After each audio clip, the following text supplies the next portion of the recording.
This project is inspired by a small turtle that chases its cat friend with the help of a miniature skateboard. Our goal is to provide this same movement advantage to something that looks very close to the turtle, which are crawling robots. Specifically, we chose the PiCrawler, which is very flexible in its movements, but also rather slow. In this project, we're taking the first steps towards improving the movement of the PiCrawler, and we're doing so by attaching wheels to it in a simulated PiBullet environment, and there we train it with the help of reinforcement learning to use the wheels for efficient movement. We conduct experiments to find the best possible reinforcement learning setup, making use of techniques such as curriculum learning, adaptive reward scaling, and observation and reward space normalization. Finally, we choose the best training setup to compare the performance of a simple PiCrawler to a PiCrawler with wheels, which we call the PiSkater. But now, first things first. We need to design wheels. For that, we use Blender, and we choose a high poly count to make sure that the wheels can roll smoothly.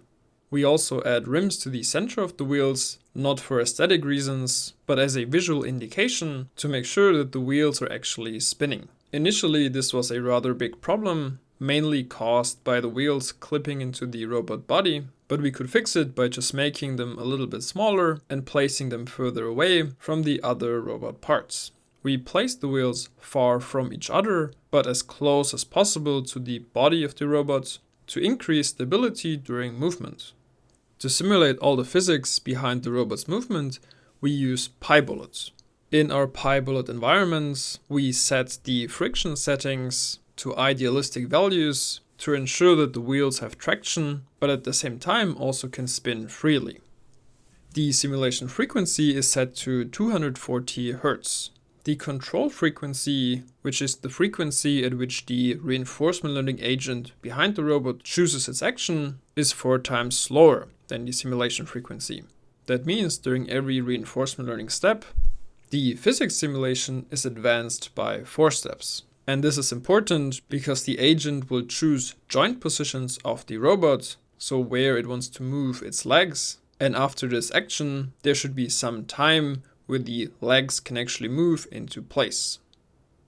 While PiBullet handles all the physics, we also need a reinforcement learning framework. And for that, we choose Gymnasium. There we can define the observation and action space of our agent, meaning what can it observe and how can it act on the observations. In the observation space, we include, for example, the robot's position, velocity, and orientation. But more importantly, we include the joint position, joint velocity, and motor torque applied to the joints. With this information, the agent can be aware of its current body position and then act accordingly. The action space is just the 12 joint positions, although it's not the actual position, but rather a target position that the agent can decide for. So based on what the agent is observing, it can decide where it wants to move all individual 12 joints. And by doing so, it can move its 4 legs. Besides the observation and action space, the other important aspects of a reinforcement learning framework are the reset function, step function, and reward function.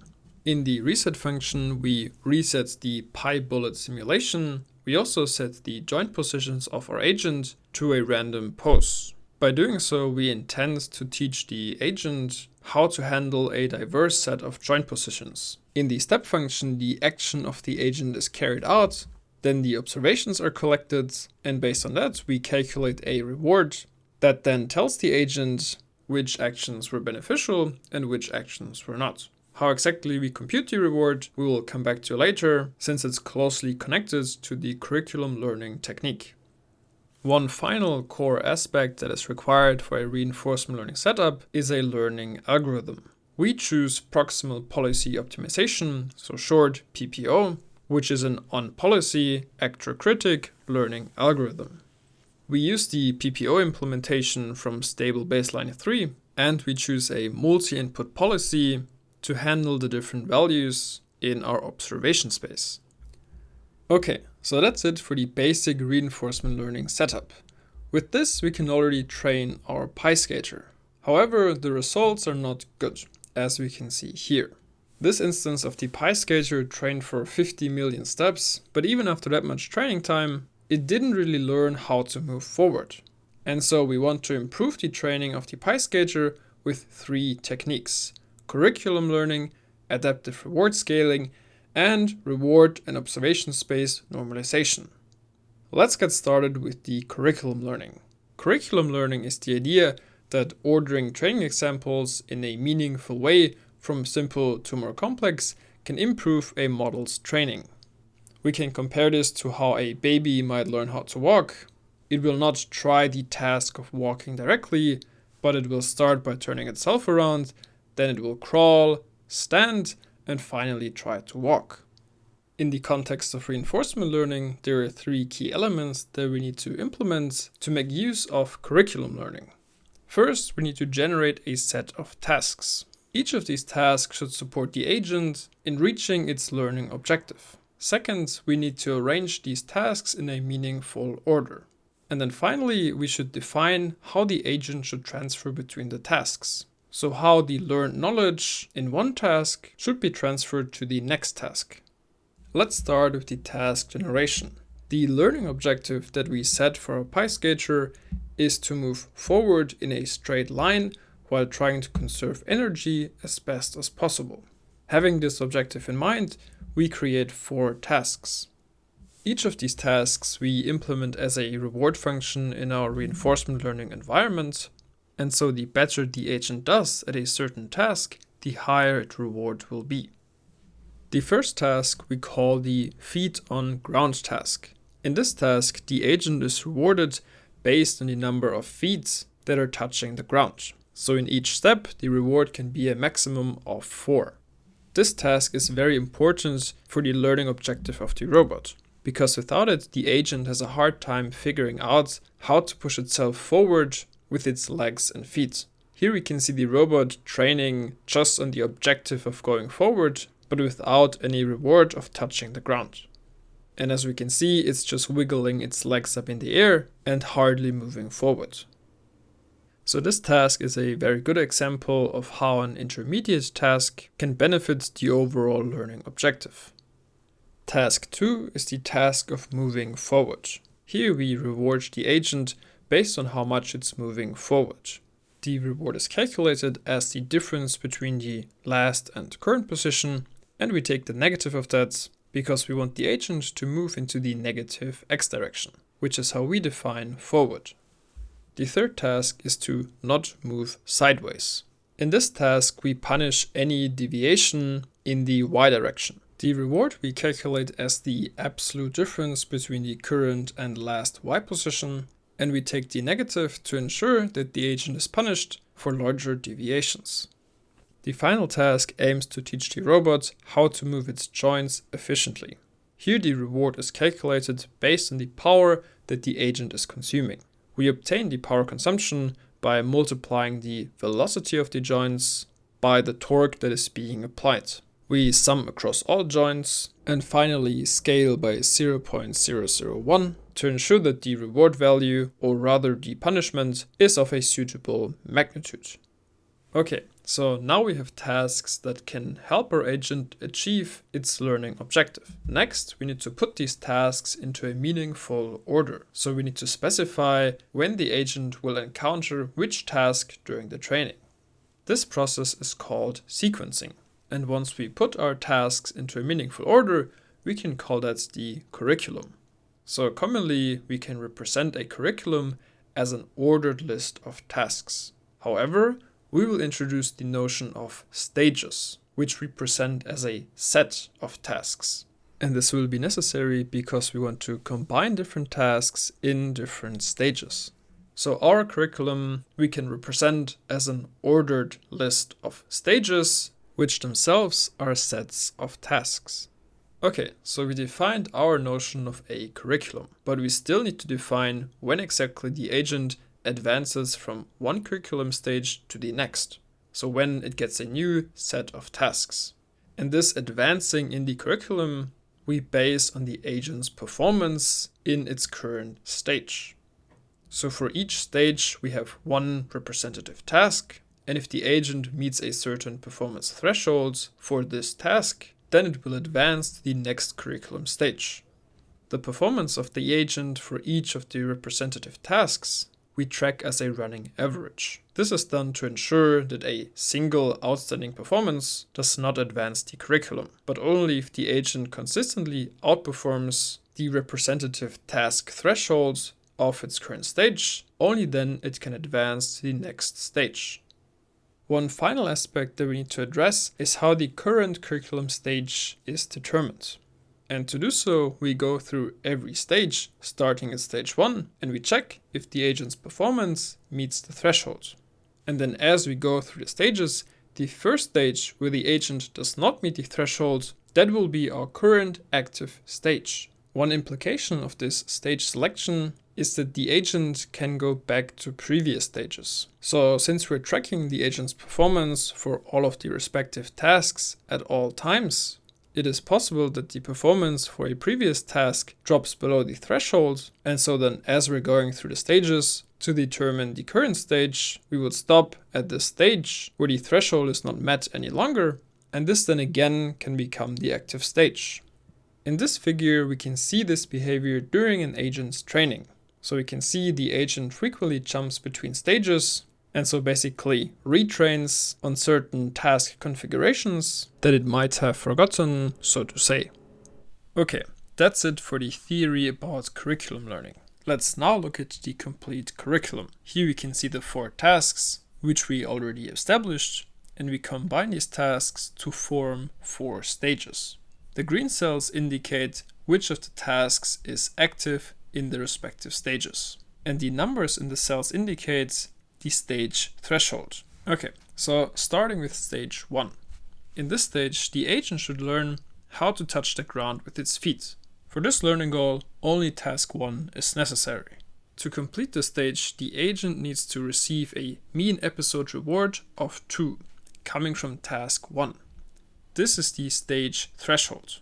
What this 2 means more concretely is that during every time step, the agent should touch the ground with 2 feet on average. We tried also different values, but we found that with values lower than 2, the agent will not utilize all of its feet, so some of them will just be hanging in the air. And if we choose values higher than 2, then it might constrain the robot too much, since it will train a long time to achieve this threshold, which it could also spend on training how to move forward, not sideways, and how to move efficiently. Stage 2 is all about going forward. For this, the active task is task 2, which gives the agent a reward for moving forward. Here we set the threshold to 0.5, which corresponds roughly to 2 robot lengths.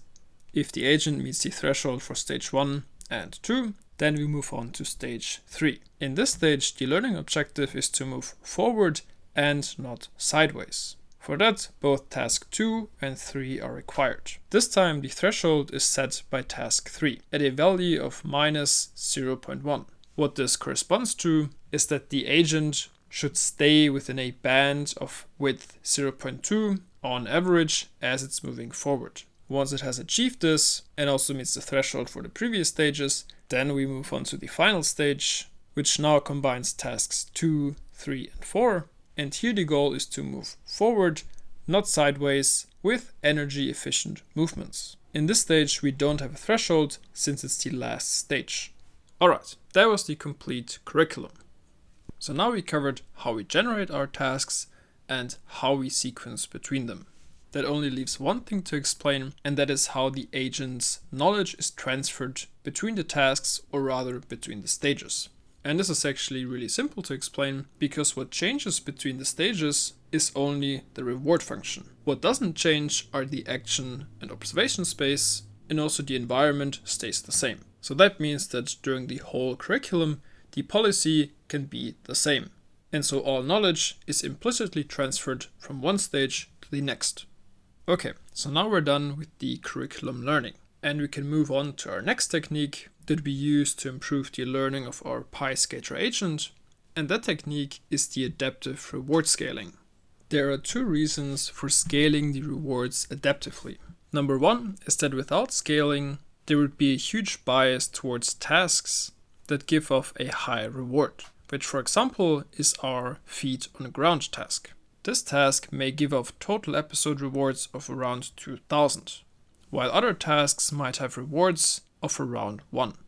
And so by scaling all tasks, so all rewards, to the same magnitude, we can eliminate this bias. The second motivation is that as we transition between stages, and so as the set of active tasks changes, the reward magnitude might also change significantly if the rewards are not scaled.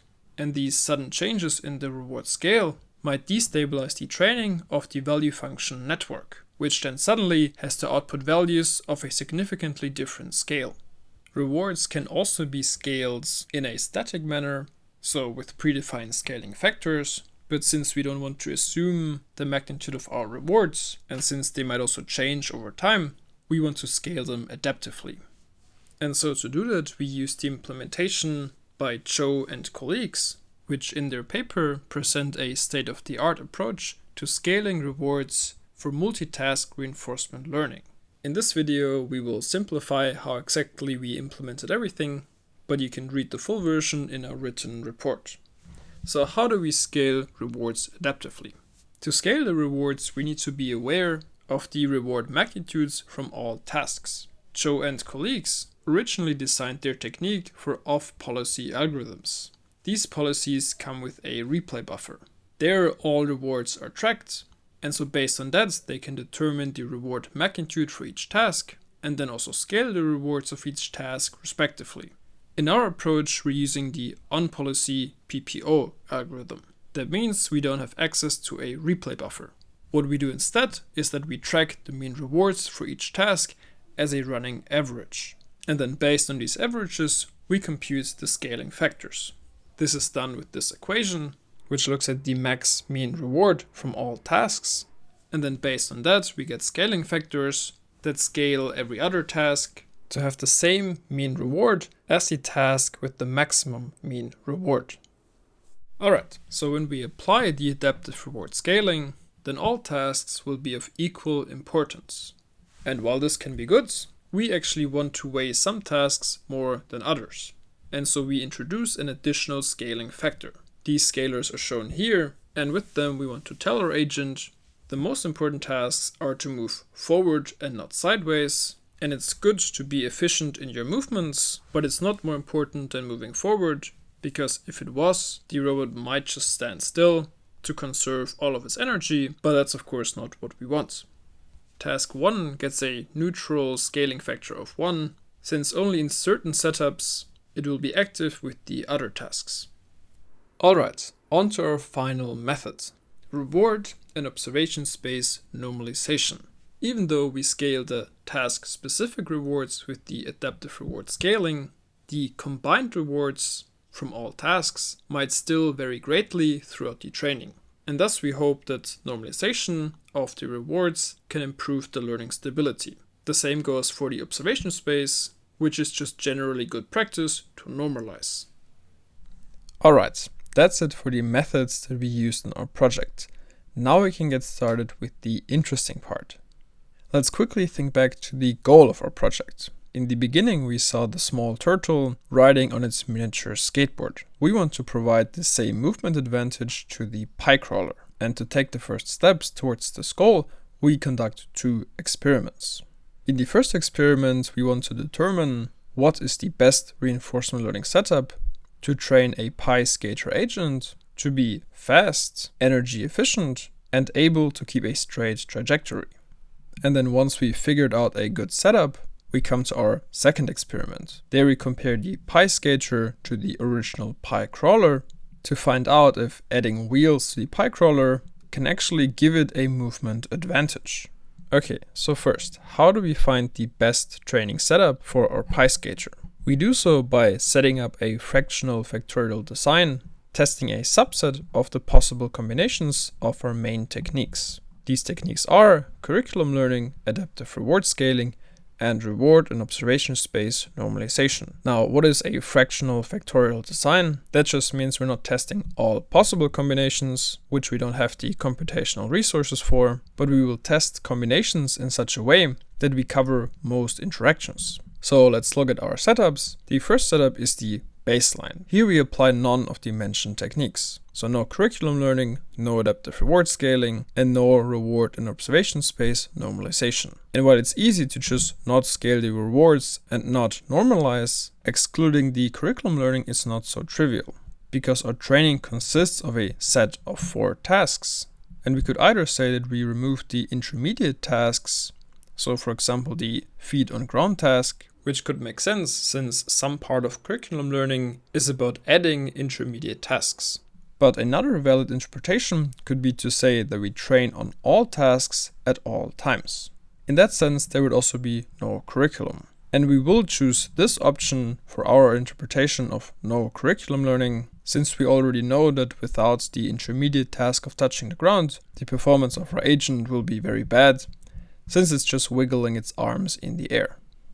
Okay, so in the baseline setup, there's no adaptive reward scaling, no normalization, and we train on all tasks at the same time, including task 1, touching the ground. Okay, now before we look at how the PiSkater agent performs using this training setup, we need to think about how we actually want to evaluate our agents. And for that, we use 3 metrics, which represents the main learning objective that we intend for the PiSkater. And that is to move forward in a straight line with energy efficient movements. And so we have 3 metrics: the forward metric, the straight metric, and the efficiency metric. In the forward metric, we just measure the final position that the robot reaches as the episode ends. This metric we report in meters. The straight metric measures the absolute angle to the intended path, which in our case is the x-axis. And this measurement is performed at every step of the episode, and then after the episode, we average the measurement over all steps.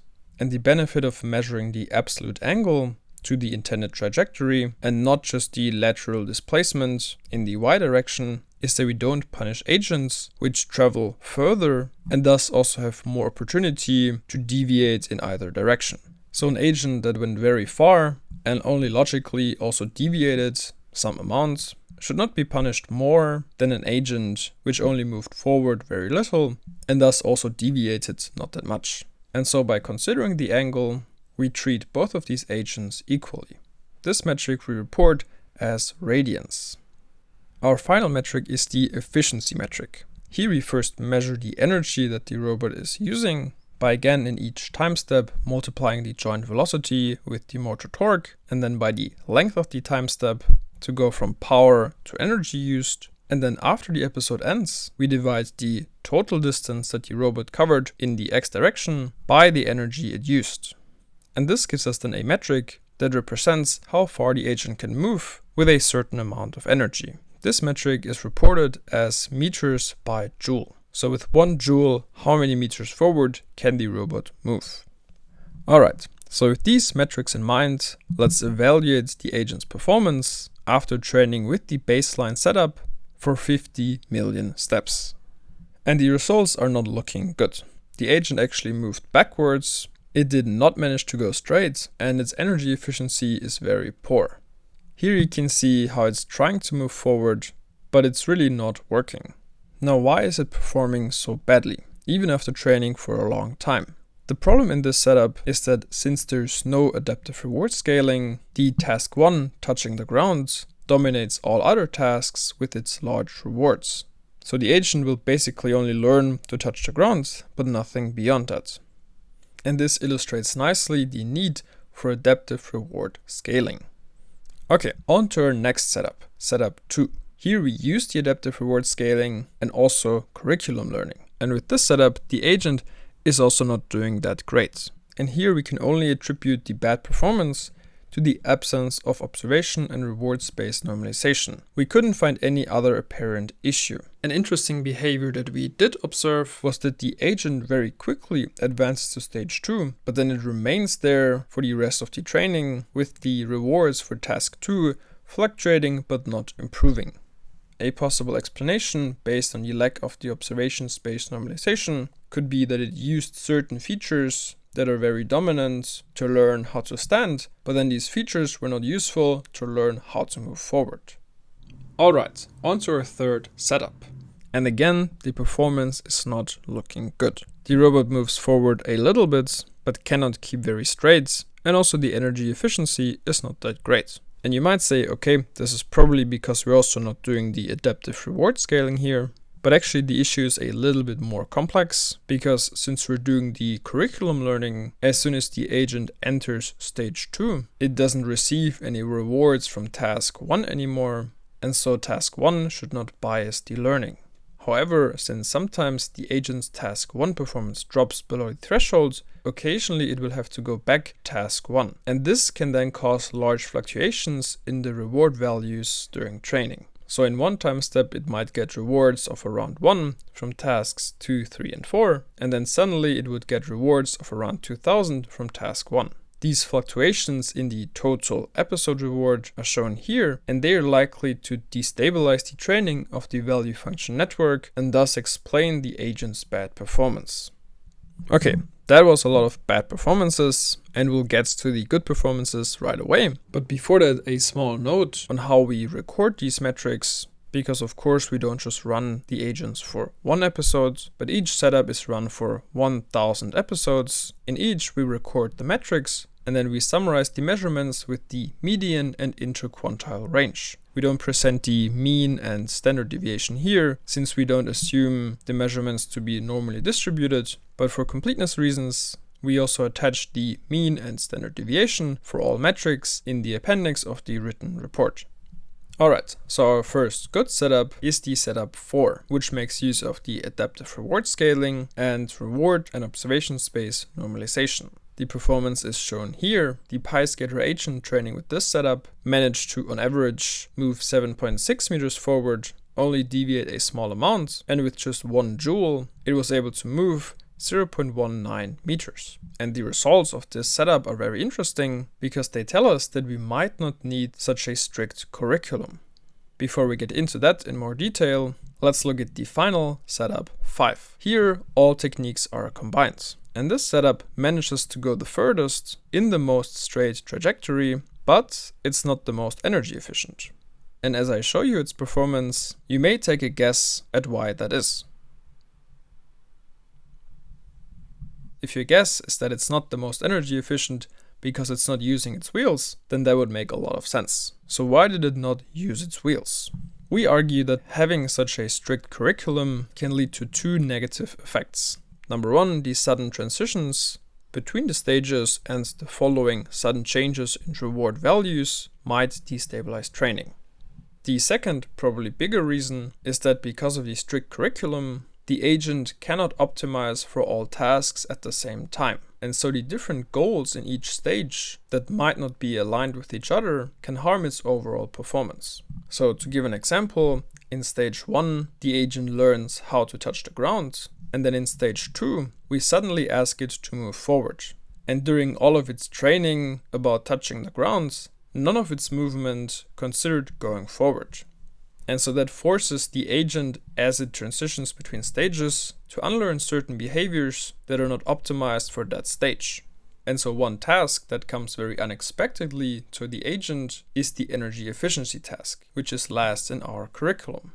And so as the agent is training with setup 5, only at the very end, we ask it to consider energy efficient movements. And we think that that is why it didn't learn how to make use of its wheels. Meanwhile, the agent training with setup 4 knew about the energy efficiency right from the beginning and trained on that task its entire training. And so right from the beginning, it could optimize its movements to be energy efficient. And for that, it could make good use of its wheels. Alright, but obviously setup 5 still did well. Even better than setup 4 for the moving forward metric and for keeping straight. But we think that setup 4 might even have a higher potential. Because if we look at the rewards during the training of setup 4, specifically at the task 1 and task 2 rewards, we see that after around 10 million steps, the goals of task 1, so touching the ground, and the goal of task 2, so moving forward, become unaligned. So optimizing one means not optimizing for the other. And in this training, the agent slightly improves its reward for touching the ground, which actually decreases its reward, so its performance, for moving forward. So the green graph is going down slightly as the orange graph for task 1 is going up. So while having the task 1 in general is very important, but at some point here after 10 million steps, it might become an unwanted constraint. And so with all these insights, we propose an improved curriculum which is to be tested in future work. And this curriculum only consists of 2 stages to limit the sudden changes in reward values and also to limit unaligned optimization goals. In the first stage, the agent should train on all tasks so that it can optimize its movements for all of them. And then after the agent reaches a certain forward movement threshold, we advance to stage 2 and there we drop the feet on ground task. And that's because after it hit a certain threshold of moving forward, we can say that the task 1, touching the ground, is not needed anymore as a supportive task. And then in stage 2, the agent can focus on optimizing for its main objective, moving straight efficiently. Alright, that's it for our first experiment. We can conclude that all of our techniques improve the training of the PiSkater. But when using curriculum learning, we need to carefully consider how we design the curriculum in terms of tasks, stages, and thresholds. Further, we can conclude that when we combine all of our techniques, then the resulting setup allows the PiSkater agent to achieve the best straight line speed and the straightest trajectory. But if we omit the curriculum learning, which brings us to setup 4, then with that, the agent can achieve the best energy efficiency. And this was also the only setup where the agent actually utilized its wheels. Okay, so now we have 2 best setups. In the second experiment, we now test how the PiSkater compares to the PiCrawler when both of them are trained with these 2 setups. One important change we had to make to the PiSkater for this experiment was changing the weight of its wheels. For experiment 1, the weight of its wheels was set to 100 gram. And while that was fine for comparing all setups with each other, but when we compare the PiSkater to the PiCrawler, there should not be such a significant weight difference. And for that reason, we changed the weight of the wheels from 100 gram to 5 gram. While this change does not affect the individual experiments, it does mean that we cannot compare the results between the experiments. But this doesn't affect our conclusions in any way. Okay, so let's look at the results. Will the PiSkater outperform the PiCrawler? Well, yes and no. In the metrics forward and straight, the PiCrawler is the clear winner. Interestingly though, this is again with the setup 4, which does not make use of curriculum learning. And so this is again evidence that a strict curriculum might harm the performance of the agent. Here we see the task 1 reward for the PiCrawler that trained with setup 4 and went the furthest. And as we can see, the reward for touching the ground reaches a maximum of approximately 1400. So if we have a strict curriculum that demands a threshold of 2000 for this task, then it's obvious how this would affect the performance. Okay, now back to our results. So the PiSkater could not beat the PiCrawler at going fast and going straight, but it could beat the PiCrawler at being energy efficient. It is in fact almost twice as energy efficient as the PiCrawler. So with only 1 joule, it went around 0.5 meters. And so when we compare now the movements of both PiSkater and PiCrawler, we can see there are very clear differences. The PiCrawler has very animal-like movements that seem to be designed for speed, while the PiSkater is very precise, trying to conserve as much energy as possible by using only 1 leg. We do wonder if the PiSkater could outperform the PiCrawler in terms of speed if it were to use more than 1 leg. But of course, this would also come at the cost of its energy efficiency. So let's conclude the whole project. We took the first step towards a skating PiCrawler that can use wheels to improve its mobility. We found effective reinforcement learning setups that can be used for both the PiSkater and PiCrawler to train them to move forward in a straight line while trying to conserve energy. And finally, we showed that with wheels, the PiSkater can move more energy efficient than the PiCrawler.